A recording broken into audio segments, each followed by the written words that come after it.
ভোর রাত্রের বৃষ্টিতে আমার বাড়ির পাশে একটা পেঁচার বাসা ছিল কাঁঠাল গাছের উপরে। তো দেখতাম ওরা ওখানে থাকতো। আপনার 3টে বাচ্চা ছিল, 2টা বাচ্চা সম্ভবত চলে গেছে বা মানিয়ে নিছে। একটা বাচ্চা আর নিতে পারে নাই। সকালবেলা ঘুম থেকে উঠে দেখি যে আমার ঘরের একবারেই আঙ্গিনা ঢেলার উপরে।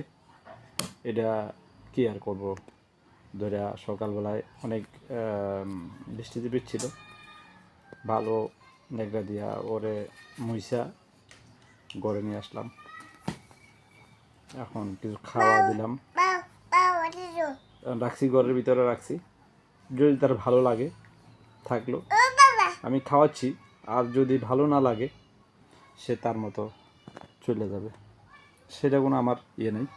তবে আমার দিকে খুবই চোখ বড় বড় করে তাকায়, কিন্তু বাচ্চারা দেখলে হয়তো আসলে ভয় পায়। তারপর ঘরে এনে রাখছি, দেখি কি করা যায়। জানি না এটা আসলে ঘরে রাখাটা কি, অনেকে অনেক ধরনের কথা বলে।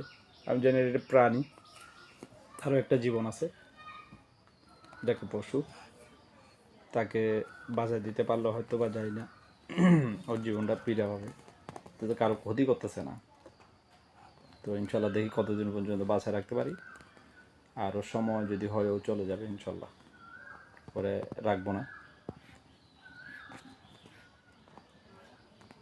এই যে